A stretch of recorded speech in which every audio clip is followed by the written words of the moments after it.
I'm Chef Melanie, and I'm coming to you today from the Festival Foods kitchen. And today we're going to tackle something that a lot of people are afraid of, the perfect prime rib roast. The key ingredient to making the perfect prime rib roast is starting with the perfect roast. And we at Festival Foods only use 100% choice Angus beef. To make the preparation even easier, our butchers do all the work for you. It's hand cut, trimmed, and tied, and ready to go.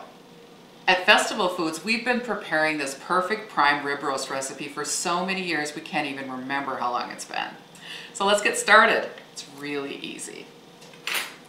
First, we're going to score our roast with a sharp knife. And what that does is it allows all those wonderful spices to get in the meat. Now we're going to rub some extra virgin olive oil into the score marks that I made all over the roast here. And you want to use an extra virgin olive oil and not a light olive oil. It has a higher smoking point and a much better flavor.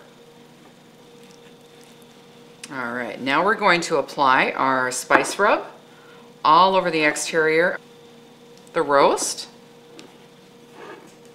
Our spice rub consists of rosemary, pepper, and coarse sea salt. And we're going to be applying that all over the roast. Really easy.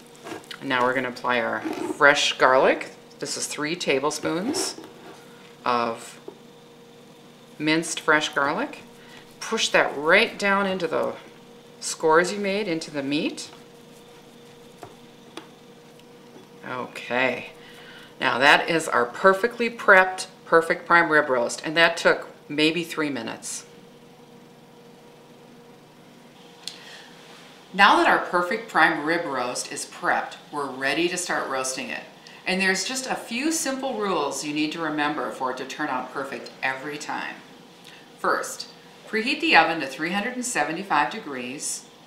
Place the roast in a roasting pan. Don't add water and don't cover. This is a no-peek recipe and it'll turn out perfect every time.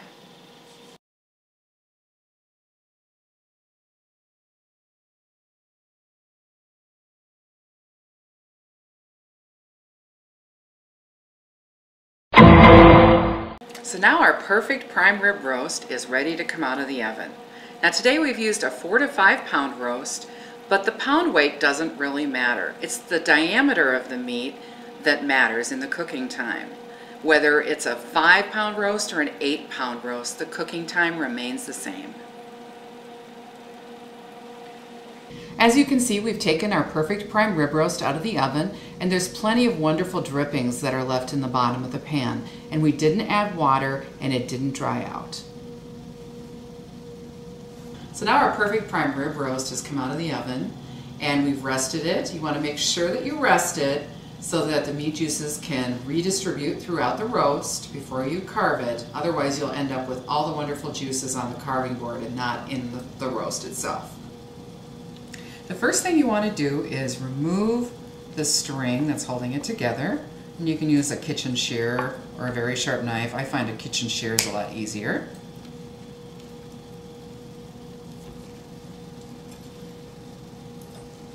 So as you can see, our butchers at Festival Foods do all the work for us. So the bone that's tied on at the bottom of the roast is very easily removed. Now we're ready to slice. I'm using a really sharp carving knife.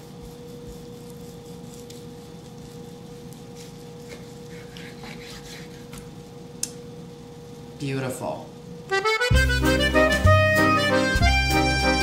Okay, so now we've taken the drippings off the bottom of the pan and we've added them to our Johnny's au jus, and that's equal parts au jus mix to equal parts water. And you just add that to your drippings and heat them up, and then you'll serve them in a pitcher or in a gravy boat on the table with the prime rib. So here's our easy prime rib dinner, along with sauteed lemon Dijon asparagus and Festival's cheesy potatoes available at our deli. I'm Chef Melanie. Thank you for joining me here today at the Festival of Foods Kitchen. And now I'm going to dig into our delicious prime rib dinner. But I'm going to start with the potatoes first.